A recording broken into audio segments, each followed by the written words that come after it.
Boa noite! Vamos começar mais um podcast agora, Relargada. Sempre digo, quando a gente começa uma relargada é porque tem muita coisa por vir. E hoje o nosso convidado tem muito para contar sobre as largadas e relargadas da vida dele.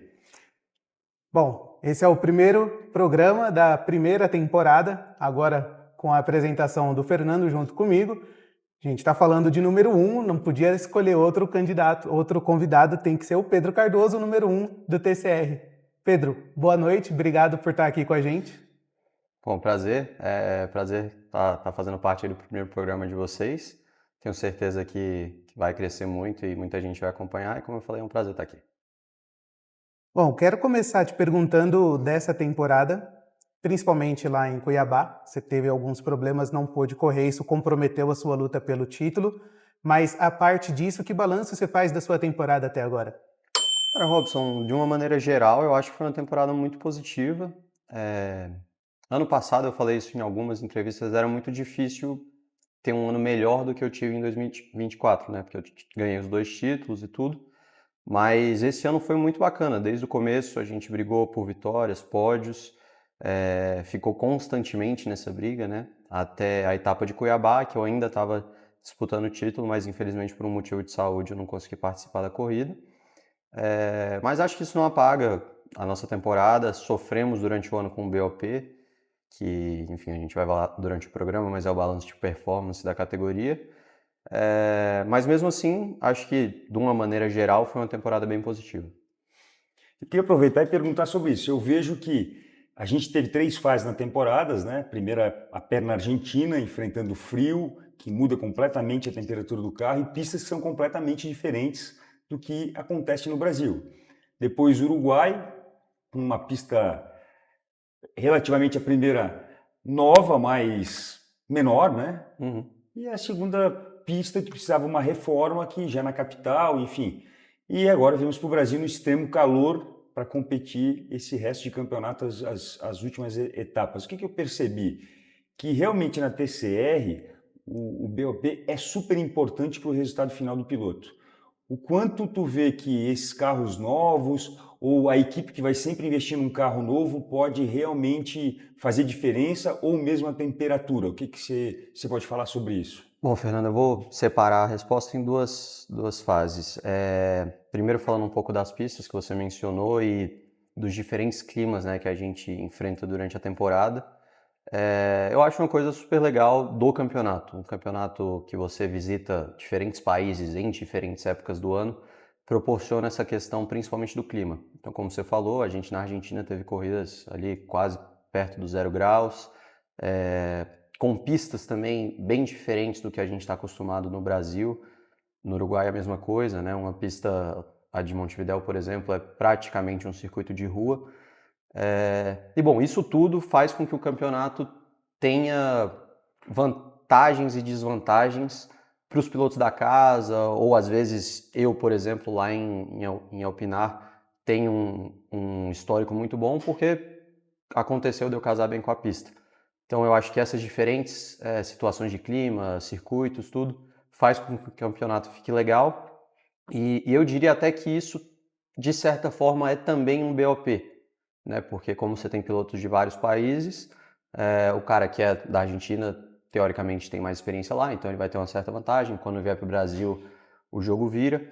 Então, eu acho que isso também é um tipo de BOP que é muito legal. E agora a parte do BOP, né, que é o balanço de performance, não só a TCR, mas qualquer categoria do mundo que você tenha carros de diferentes marcas, o BOP é de extrema importância. Na Stock Car, por exemplo, a gente não nota isso porque, por mais que a gente tenha bolhas de carros diferentes, o chassi, o motor é tudo igual. Na TCR não, cada montadora faz o seu carro, faz o seu motor, todas as suas peças são feitas por ela, então por mais que todos sigam o regulamento, os carros saem da fábrica de maneira diferente. E cara, como eu falei, é importante em todas as categorias que você tem essa diferença de fabricantes. Acho que ano passado a gente teve uma performance bem positiva e talvez isso tenha atrapalhado um pouco o começo do BOP desse ano. A gente tomou algumas penalidades de BOP no final do campeonato do ano passado que foram carregadas para esse ano. E ali no começo do campeonato a gente sofreu principalmente contra os Hondas, que eram carros também que no ano de 2024 era o primeiro ano dele, as equipes ainda estavam aprendendo, já em 2025 já tinham toda essa experiência, enfim, tiveram uma certa vantagem ali no começo. Eu estou vendo agora que o comentário da própria categoria, que ano que vem são 7 brands, 7 marcas diferentes, 7 montadoras diferentes, trazendo produtos para a competição, né?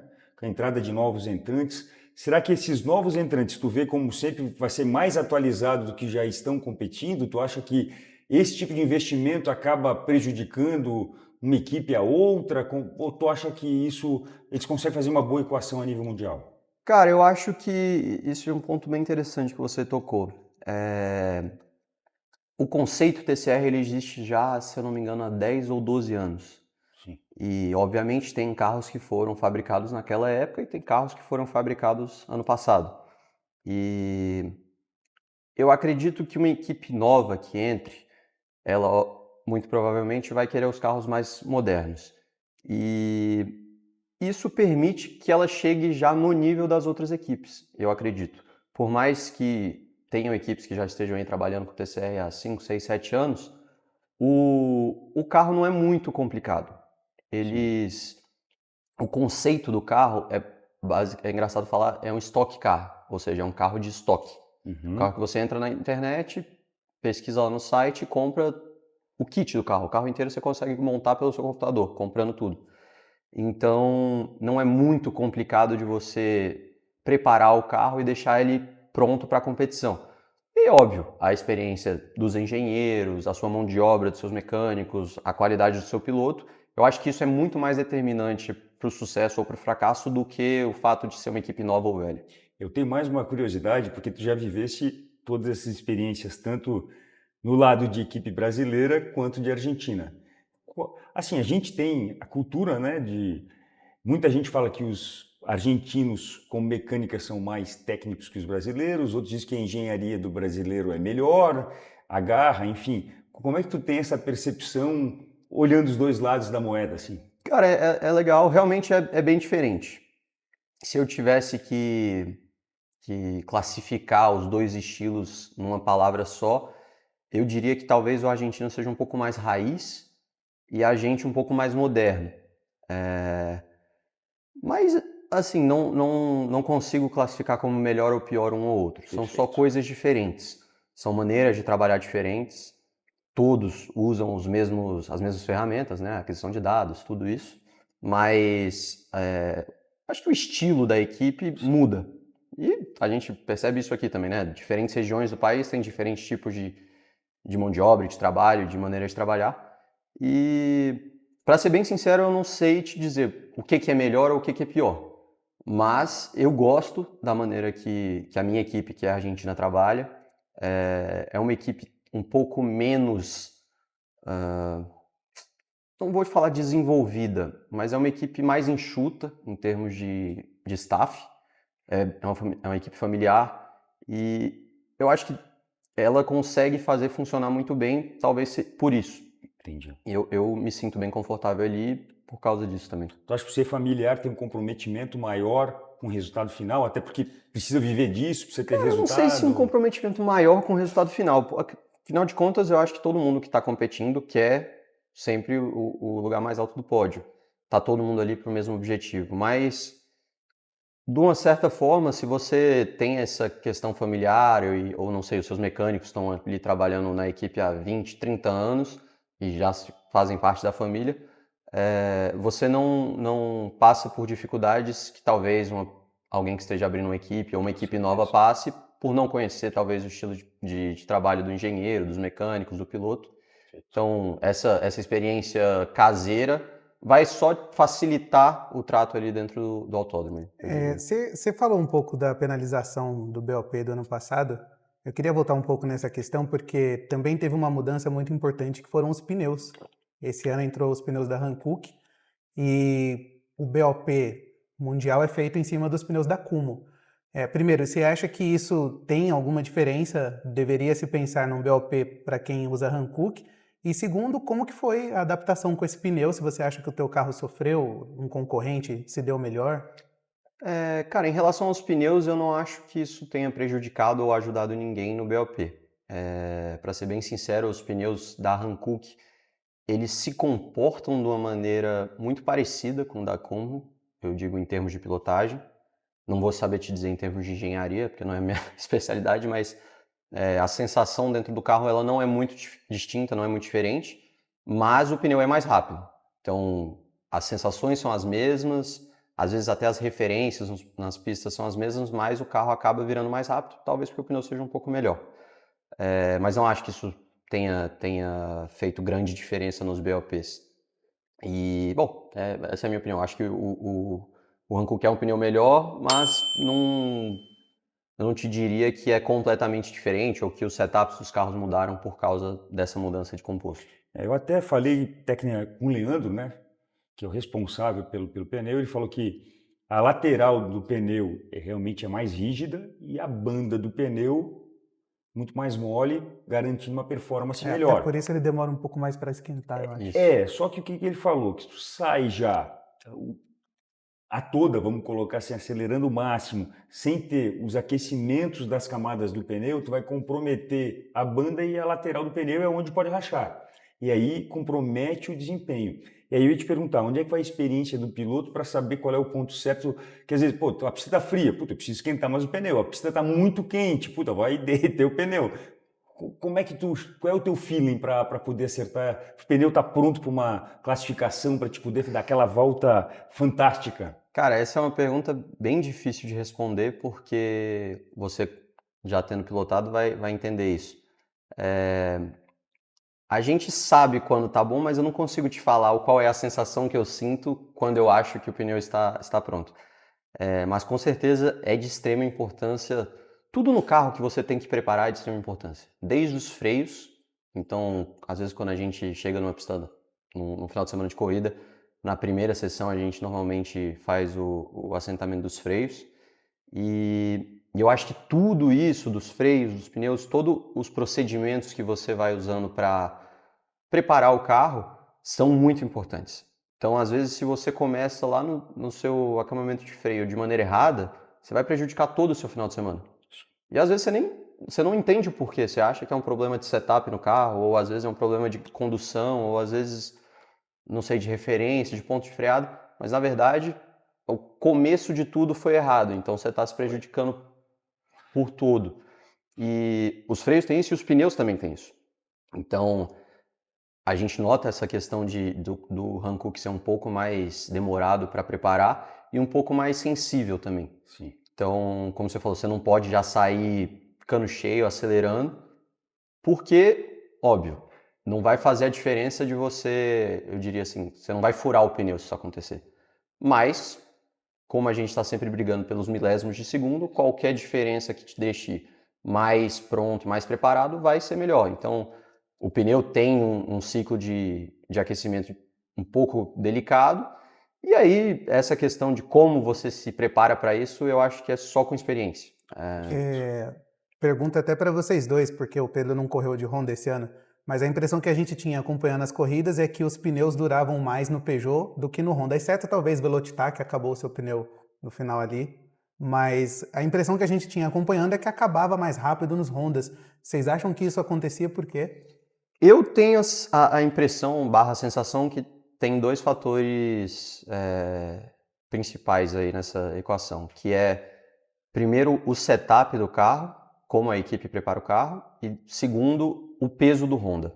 Então, eu acho que a Honda IPF Racing fez um belo trabalho no setup deles, então, com a ajuda da JAS, né, que é a montadora dos carros, eles, a experiência, tudo, fazem um setup bem agressivo, então a gente notou que nas classificações, principalmente, eles foram muito superiores, que é ali uma volta que você precisa. E já na corrida, talvez aí venha o prejudício, né, de ser um pouco agressivo no setup e ter um carro um pouco mais pesado.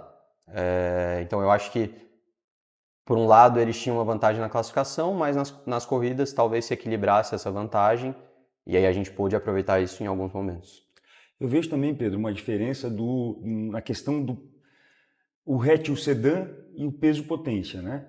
Então, por exemplo, o carro que correu esse ano, Peugeot, mais leve, então os pneus muito mais macios, o BOP tem uma motorização diferente e tal, então alguns momentos eu sentia, por exemplo, que esses pneus, por não estar sofrendo um superaquecimento mais rápido que um carro mais pesado, tipo o Honda, desgastava mais na segunda corrida, por exemplo, ou até mesmo o Toyota, por ser sedã, que fritava os pneus logo, então tinha que saber ter um ponto de aquecimento ideal para dar uma volta boa e o resto depois do final de semana ia perdendo desempenho. Então eu vejo também um pouco disso, do peso potência e dos carros. Por isso que daquela minha pergunta inicial do BOP e dos carros que estão por vir, né? Que, tipo Hyundai, tem outras marcas que estão para entrar no campeonato que a gente está curioso para ver qual vai ser o desempenho, né? Você tocou num ponto que eu até esqueci de falar sobre os pneus. Cara, a temperatura do ambiente da pista influi muito na performance deles. E esse pneu Hankook, eu tenho a sensação também de que se você ultrapassa o ponto ideal dele, ele não é o tipo de pneu que volta. Então, com outras marcas eu já, enfim, em outras categorias que eu andei, acontecia isso, né? A gente talvez passava um pouco da calibragem, falava, não, tira o pad, faz uma volta de cooldown e vamos tentar outra. E aí você notava a volta do grip. No Hankook eu não noto isso, sinceramente. Eu acho que se você erra e passa do ponto, aquele set de pneus ali está condenado. Eu particularmente foi a sensação que eu tive. Isso era uma outra pergunta que eu tinha curiosidade também. Vocês têm limitação de sets de pneu no final de semana? Como é que funciona isso? Sim, se eu tiver errado, peço perdão aí, mas se eu não me engano são 8 pneus por final de semana, 4 novos e 4 que você carrega da última etapa. Então, enfim, posso estar errado nos números, mas normalmente é isso, a gente carrega um jogo e meio da etapa anterior e um jogo e meio novos para participar daquilo. E aí, as equipes e os pilotos escolhem a maneira que eles preferem usar. Teve episódios esse ano que a gente não usou na classificação e largou na corrida com o pneu no brilho, né? Até Velocitar foi uma dessas situações que foi bem benéfica pra gente. Eu acho que a pequena vantagem que você tem um pneu de uma volta 0-0 na primeira volta da corrida foi o fator determinante ali para aquela vitória. Bom, eu tenho outras perguntas agora relacionadas mais com a parte de estratégia de corrida. No começo desse ano eu fiz uma live com o Ted Bjork lá da Lynk & Co, que inclusive eles vão mudar agora, acho que eles vão para Geely. Isso. Eles vão para outro carro. E aí eles têm 4 carros, então a maneira como eles se comportam, eles colocam 2 lá na frente, 2 lá atrás, e aí eles vão jogando com essas coisas no grid invertido e esse tipo de coisa. E vocês na PMO, vocês tinham só 2 carros. Você notou alguma coisa nesse sentido, principalmente em relação aos Hondas que estavam com 4 carros o tempo todo? Cara, eu, pra ser bem sincero, não acho que a gente foi prejudicado pelos Hondas em nenhum momento em termos de estratégia de equipe, né? Então eles, óbvio, se ajudaram, mas eles não nos atrapalharam na maneira de, enfim, trabalhar ali. Isso é uma vantagem e foi bom para eles porque eles tinham a possibilidade de ter 4 carros, normalmente 3 muito rápidos ali brigando. Infelizmente, esse ano a gente, algumas etapas teve o meu companheiro ali perto, mas na maioria das vezes ele estava um pouco para trás, até porque é um piloto novato, estava ainda se acostumando na categoria. E óbvio, se eu pudesse escolher, eu gostaria de ter um escudeiro ali me ajudando e, enfim, fazendo a mesma coisa que a Honda fez, mas não posso falar que isso foi determinante para o resultado do campeonato nem das corridas. Tá. Quanto à Honda, agora polêmica, né? Tem que botar um pouquinho de fogo no parquinho, né, gente? Então, assim, várias equipes reclamaram dizendo o seguinte: a Honda, por que a Honda faz uma tomada de tempo muito rápida em uma primeira corrida excelente e a segunda corrida perde performance? Cara, isso é muito complicado. A gente não estando dentro do carro, Exato, é muito difícil de falar. Óbvio, autódromo é o lugar onde existem as pessoas mais fofoqueiras e que estão buscando uma razão para falar mal do outro. Eu não acredito, sinceramente, que seja nenhum tipo de roubo ou, enfim, esperteza deles, de alguma coisa que eles possam mexer. Mas, com certeza, eles sabem de algo que talvez a gente não saiba. Mas aí eu dou crédito para eles, tá? Eu não acho como eu falei, não acho que seja uma questão de sacanagem ou esperteza deles, é só eles trabalham melhor. No automobilismo é muito difícil a gente presenciar alguém ganhando e dar o devido crédito, né? Acho que qualquer pessoa que está ganhando já escutou outro competidor falando, você está andando fora. E como aconteceu ano passado comigo, a gente ano passado teve performances muito legais e escutava, não, Peugeot tá andando fora, Peugeot tá fazendo alguma coisa. Sim. Na verdade não, a gente só estava trabalhando de uma maneira mais eficiente. E aí eu dou crédito a eles por isso, porque, óbvio, em vários momentos ali a cabeça esquenta, você até começa a duvidar desses pontos, mas no final das contas a gente tem que confiar essa questão técnica das vistorias, tudo, a organização e a categoria. Então não dá para você duvidar de uma coisa que você está fazendo parte. Eu que acompanhei toda essa temporada, a minha visão é o seguinte, realmente eu acho que eles tinham alguma coisa diferente, que sabiam, uma expertise, vamos colocar, não fora do regulamento, que conseguiu colocar o carro principalmente na classificação em um posicionamento melhor. E se aproveitavam disso para ter uma excelente boa corrida. Agora depois, o Honda também era um pouquinho mais pesado do que outros carros, e aí eu acho que a questão da performance dos pneus, Sim. do desgaste, degradação, na segunda já não conseguia manter performance. Tanto é que alguns carros a gente via que faltando 4, 5 voltas para o final, a diferença de tempo por volta era uma coisa absurda do que caía ali faltando 4, 5 voltas ali em função realmente da degradação dos pneus. Eu acho que essa sua observação mata o ponto, porque como a gente estava falando, os pneus, as equipes escolhem, né, em que momento usar seus pneus melhores. Eles com certeza sempre usavam na classificação e na corrida 1. Exato. E já na corrida 2 você não tem essa possibilidade, porque você já andou o final de semana inteiro, é a última atividade do final de semana. Então os pneus estão mais usados, teoricamente, na minha cabeça, né, faz sentido que se você tem um setup mais agressivo, você vai ter uma vantagem ali no começo e depois você vai sofrer um prejudício. Você tá querendo botar fogo no parquinho, então eu vou te perguntar o que aconteceu entre você e o Pernia lá no Velocitar.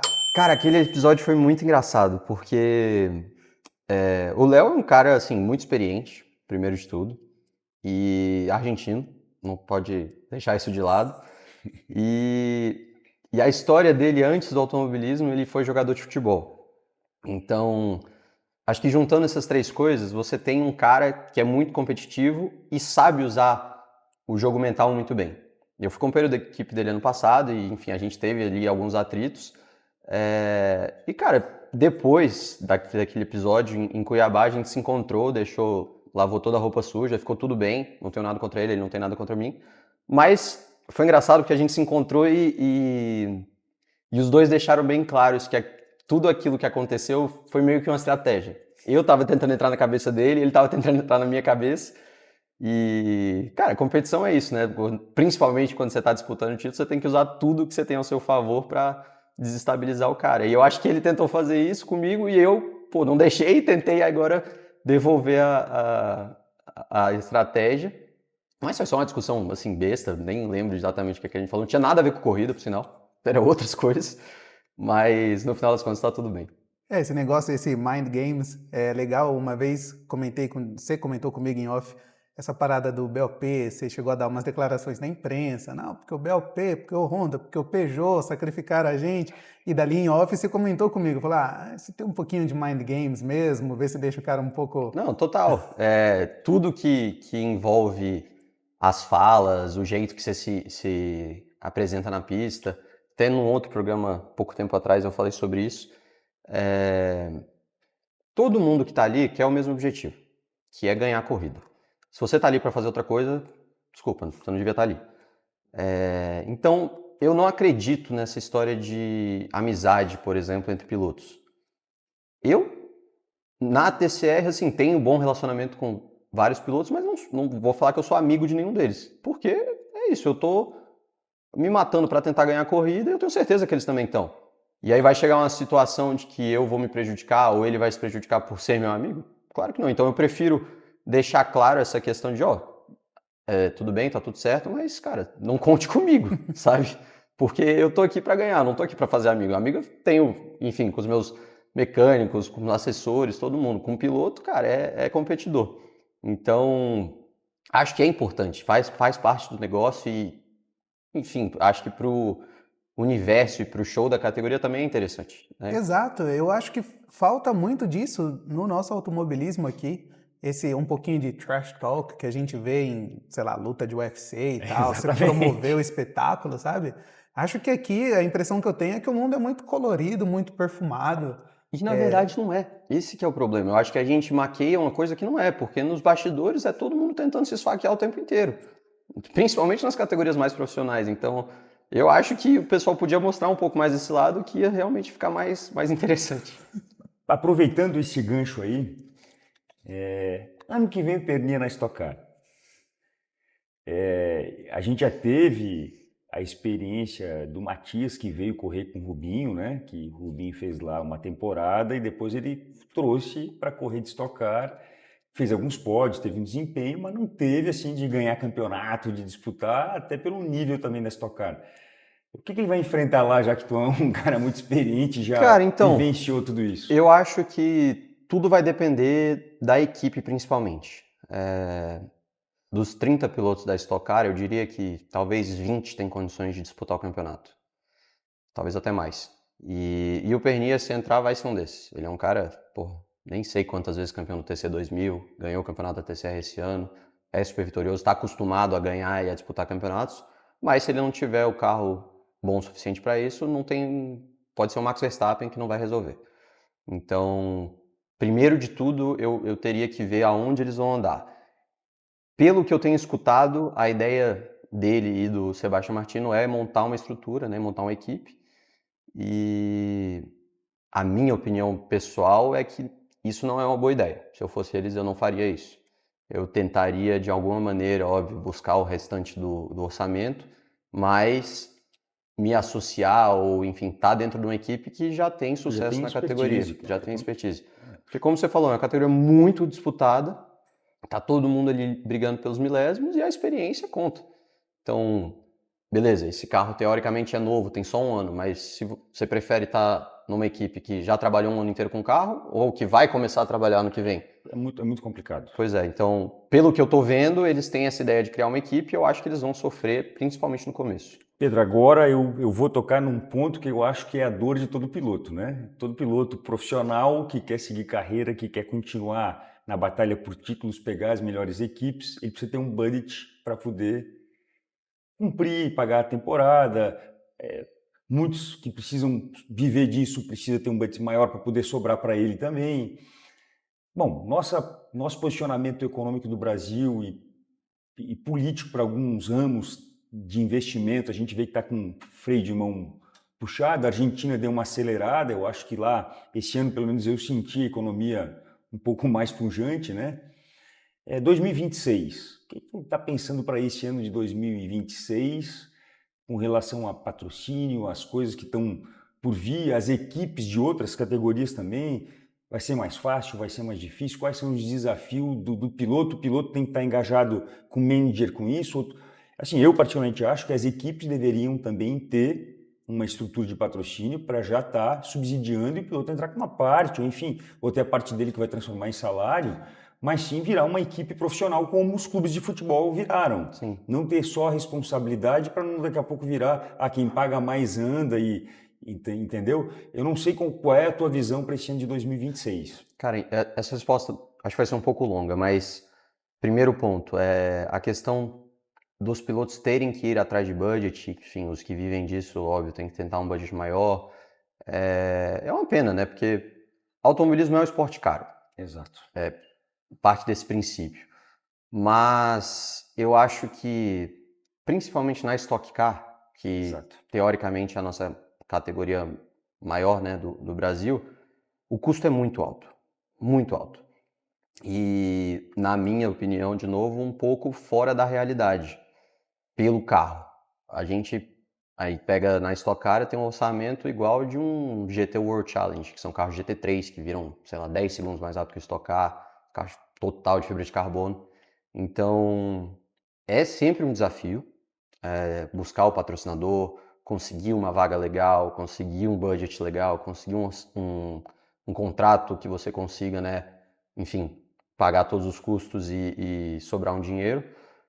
E aí tem um outro ponto que eu acho que você pegou muito bom, Eu acho que a gente falta nas equipes aqui do Brasil essa profissionalização do lado comercial.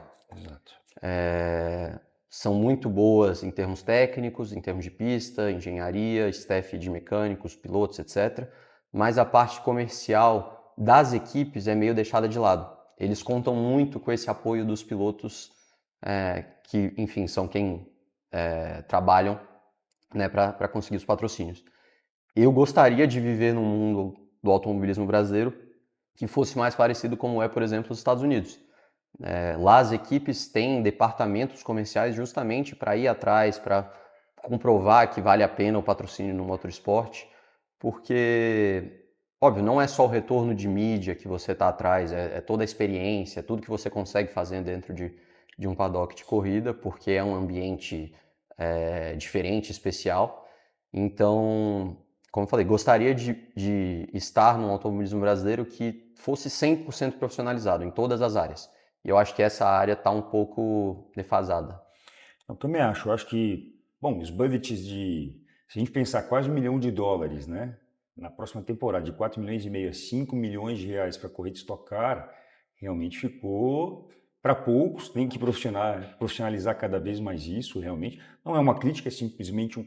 Só que tem um outro lado agora que eu também quero dizer que tem uma oportunidade para as empresas. Então, assim, você que é empresário e está vendo, às vezes CEO de uma multinacional, gente, com Fórmula 1 em ascensão, Bortoleto vindo aí com tudo para o Brasil, grandes pilotos na categoria Stock Car, a categoria TCR vindo para a América do Sul, tendo possibilidades de expansão da sua marca para novas praças de mercado. Então, assim, está na hora de dar uma olhada por esses pilotos, que tem lei de incentivo ao esporte, que consegue abater bastante da parte tributária da sua empresa. Acho que tem tantas coisas que pode ser utilizada e, às vezes, o empresário ou o CEO de uma empresa acaba tendo, tenho medo por causa do governo, vai bater uma fiscalização. Não tem nada a ver, gente. Se os artistas aprontam, usam tudo que é lei Rouanet para outros benefícios e é tudo dado como legalidade, eu não vejo nenhuma ilegalidade em você pegar e estar investindo um budget para ajudar um piloto. Se você parar para pensar, nós temos ali 30 pilotos na Stock Car, mais, 20 pilotos na TCR, nós estamos falando em 50 pilotos, quantas empresas tem nesse Brasil aqui, potencial. Então eu peço assim, encarecidamente, que dê uma olhada aí, que busque iniciativas aí de buscar adotar um piloto. Então eu sou super a favor de ser assim, adote um piloto, vamos investir no Brasil, vamos investir no automobilismo brasileiro e sul-americano, porque eu acho que tem muito mais para Na verdade, a empresa que entra no automobilismo também está investindo em si mesma. Total. Tem acesso nos camarotes à nata de todos os lugares possíveis para fazer negócios. É uma grande plataforma de negócio. Você vem num camarote num dia de corrida e você encontra gerentes e executivos de todas as áreas possíveis.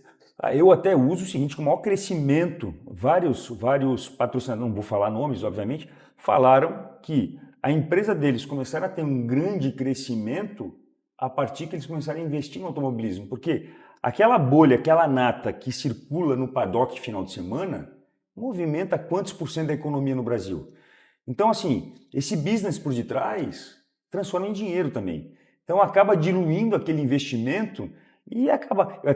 Até o pessoal brinca muito, tem muito empresário que compra lá um iate para poder fazer o business. Tá, mas por que vai gastar milhões? Não, mas às vezes aquele business de quem ele coloca lá, aquela interação, aquela champanhe, a coisa que ele faz ali, pagou o barco e gerou muito mais. Então, essa é a visão estratégica que tem que ter, sabe? O Witold Ramassauskas, tive a oportunidade de entrevistá-lo na semana passada, ele falou uma coisa que para mim é mind-blowing. Falou, cara, às vezes você precisa chegar num empresário para fazer negócio, você tenta ligar para o cara, você não consegue, você cai na secretária, você manda mensagem, não responde. É completamente diferente você mandar um convite para ir num camarote numa corrida da Stock Car. Aí o cara vai te atender, porque afinal ele vai ir pro camarote, vai passar um final de semana muito gostoso e agora você tem 5 horas do lado do cara para ficar trocando uma ideia e de repente fechar um negócio. Por isso que movimenta tanto dinheiro. Cara, eu tenho 2 observações sobre isso. Que, enfim, eu acho que quando a gente conseguir mudar esse pensamento, acho que no Brasil, de uma maneira geral, vai ser muito benéfico. Primeiro muita gente, quando você vai falar sobre patrocínio no automobilismo, trata como ajuda. Ou trata como amizade. Ah, você é meu amigo, tá bom, vou te ajudar aqui. Cara, não é isso. Você patrocina um carro, é um investimento. Então, você tá gastando dinheiro para recolher algum tipo de coisa, né, no final. Então, primeiro mudar esse mindset de ajuda no automobilismo, que eu acho que é horroroso falar essa palavra, o patrocínio esportivo é um investimento. E aí, agora, meu segundo ponto é pegar um exemplo, assim, claríssimo, que a gente vê, que é a Red Bull. A Red Bull é uma empresa de bebida, por que ela tem 2 equipes na Fórmula 1? Qual é a razão disso? Ah, eles querem só ficar andando em carrinho? Não. A equipe Red Bull é tão bem sucedida em termos de marketing e venda de produtos e retorno de mídia, tudo, que ela nem gasta mais dinheiro da Red Bull. Ela dá dinheiro para a Eu empresa. digo mais, né, Pedro? Manutenção de marca. Quando tem uma marca, se fosse assim, por exemplo, uma Coca-Cola não precisava nunca mais anunciar. Perfeitamente, nunca mais fazia E é um dos maiores propaganda. investidores de marketing no planeta, né? Então, um exemplo, como a Red Bull. Então, a gente associa esportes de perigo, de velocidade, de alta performance com energético. Exatamente. Então, assim, aí eu digo, pô, o cara tem uma empresa que tem todos esses valores e acaba não utilizando todos esses valores em cima de um piloto que vai entregar no final de semana, não é só corrida. Não, é experiência. A mídia A tradicional já está experiência, totalmente exatamente. ocupada.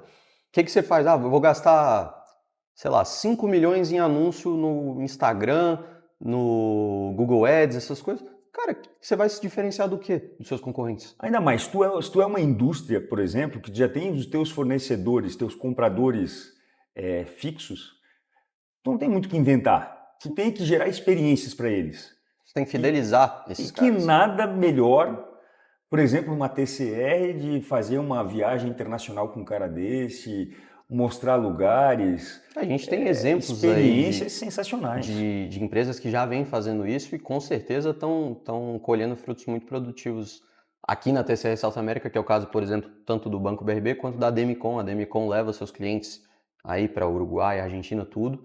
E todos os comentários que a gente recebe, né, porque às vezes os pilotos estão ali para fazer, né, esse meet and greet, são extremamente positivos. O pessoal adora, gosta da viagem, gosta da corrida. É uma experiência que acho que diria que 99% da população mundial talvez não tenha vivido ainda, né? Tá dentro de um autódromo, tá perto de um carro. Então, acho que primeiro a gente tinha que mudar o mindset da ajuda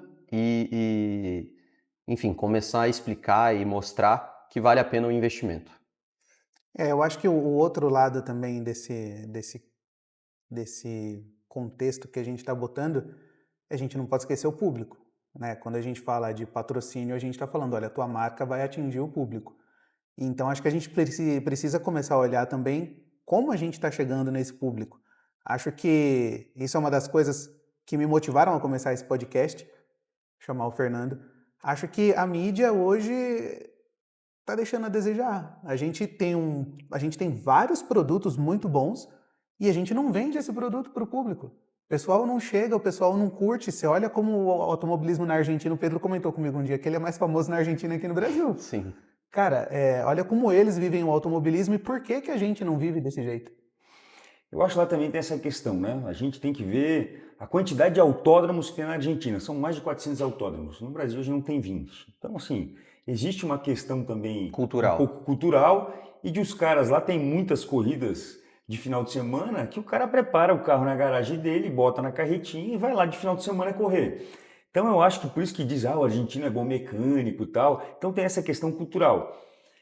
O Brasil tem menos pista, mas tem mais poder de investimento. Nós temos uma categoria muito forte, pilotos muito fortes. Nós temos uma base no kart que vem crescendo novamente, graças a Deus.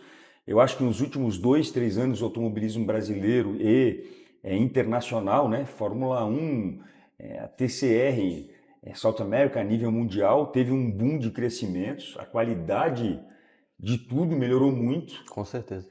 Então, mas só que eu acho que tudo isso aconteceu, mas eu acho que as empresas às vezes não abriram os olhos para enxergar pouco disso, né? exatamente. A gente fala pouco disso. Para ver o potencial, exatamente. Precisou o Bortoleto chegar para a gente olhar e a gente vê que a gente tem um Rafael Câmara na categoria de base, que a gente vai ter Fefo Barrichello na F3, a gente vai ter agora o Collet na Indy.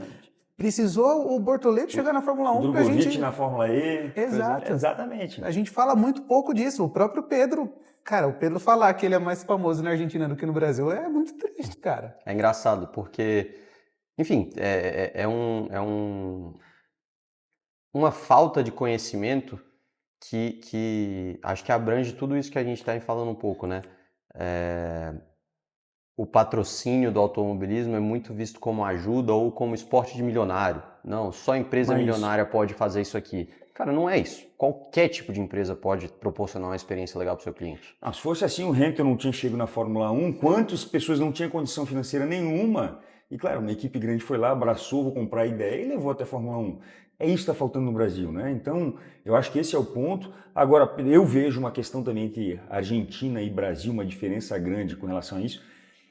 Eu percebo que na Argentina eles dão uma acessibilidade para o público junto ao piloto maior do que acontece aqui. Aqui no autódromo o piloto fica meio blindado. Tu não consegue falar, só com realmente as pessoas que são convidadas, mas aí é limitante, é aqueles camarotes específicos do patrocinador que tu vai lá tal, mas tipo assim, tinha que ter um momento envolvendo mais a torcida, como tem ali o... Cara, eu concordo com você e assim... É o que eu ia falar. Qual é o momento mais marcante para o público do final de semana? Não é a corrida. Não é o pódio e não é a corrida. É a visitação de boxe. Exatamente. É onde eles estão perto dos pilotos, é onde eles conseguem brinde, é onde eles conseguem chegar perto dos carros, escutar, sentir o cheiro, o calor, tudo isso. Então, isso aí que você falou é muito válido. Na Argentina, cara, a gente viveu isso esse ano, né, com a proximidade, os fãs, tudo, mas na categoria deles lá, a principal... Cara, eles têm invasão de pista, eles têm torcida organizada, assim, ao mesmo tempo que é muito legal, isso às vezes até atrapalha um pouco, já aconteceu, acho que ano passado, do piloto que estava disputando o campeonato ser prejudicado por um fã, ele perdeu o campeonato por causa de um fã, mas, enfim, faz parte do jogo também, mas eu acho que é muito mais positivo do que ruim, e eu acho que as categorias brasileiras podiam começar a buscar maneiras de aproximar mais o público dos pilotos. Eu acho assim, evoluiu muito no Brasil, principalmente a estrutura, principalmente da Stock Car, que está junto à TCR, então ali, toda essa parte ali de paddock, lounge, né? de paddock, aquilo ali ficou espetacular. Foi uma cópia da Fórmula 1, a maneira que entra, a experiência de entrar no autódromo, acho que tudo isso teve realmente um crescimento, autódromo inaugurando, eu acho que muita coisa bacana aconteceu. Mas eu acho que tem que ser revisada essa questão, mesmo tendo o fanzone ali, que é legal e tal, mas eu não sei até onde o piloto participa ali, até onde tem interatividade profunda, mais profunda com o público mesmo, não o público-alvo, tipo assim, o povo que gosta, vai na arquibancada. E tudo isso faz parte do trabalho, eu acho, do piloto. Falar que o piloto ele só tem que sentar e acelerar cara, um erro tremendo, né? O piloto tem que trabalhar essa questão comercial, ele tem que proporcionar experiência, ele tem que estar em contato com o fã, não é só sentar e acelerar. Acho que daí vem até um trabalho em conjunto do piloto com a marca que está apoiando. Exato. Tipo, o BRB, você está aqui estampado BRB, ele podia pegar o teu carro, colocar numa agência, fazer um dia lá de abrir várias contas e o Pedro Cardoso está lá e a galera vai, conhece, tira foto. Inclusive a gente já fez isso.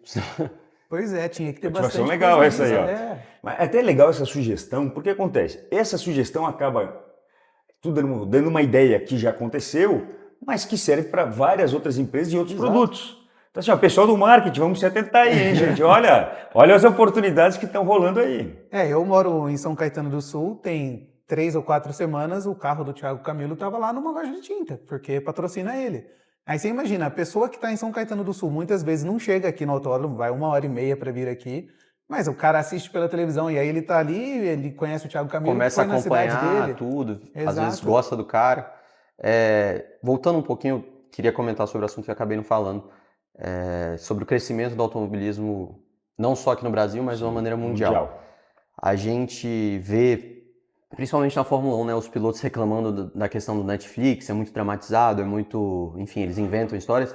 Mas, cara, eu acho que o mundo do automobilismo tinha que agradecer de joelhos a Netflix. Também acho. O efeito que a série da Fórmula 1 causou no automobilismo mundial é incrível. E no brasileiro, graças a Deus, a gente está começando a perceber mais isso, porque justamente O Gabriel voltou, o Rafinha tá na porta.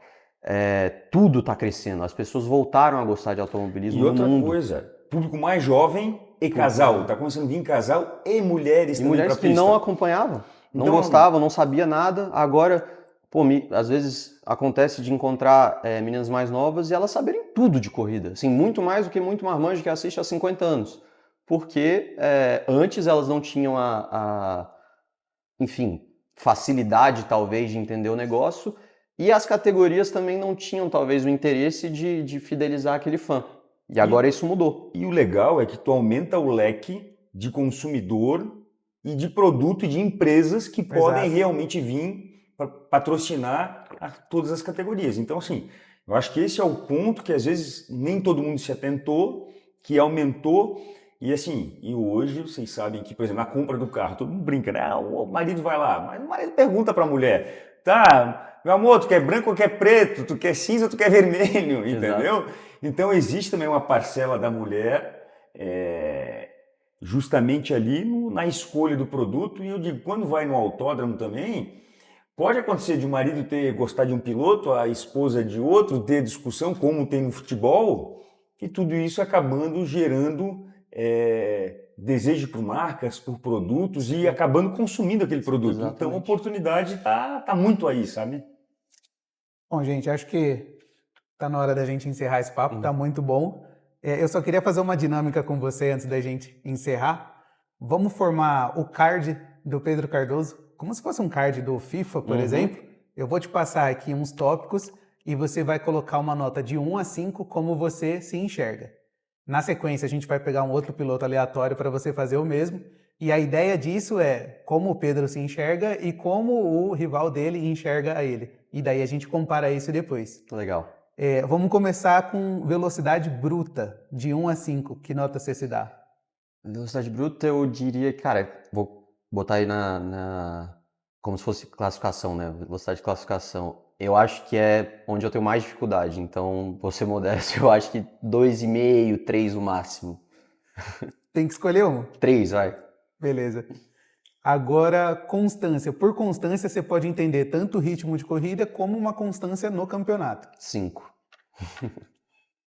Agressividade. 5 também. Esse daqui tem gente que vai concordar com você. Esse vai dar 6, inclusive. Ultrapassagem. Acho legal. 4. Tá. Força mental.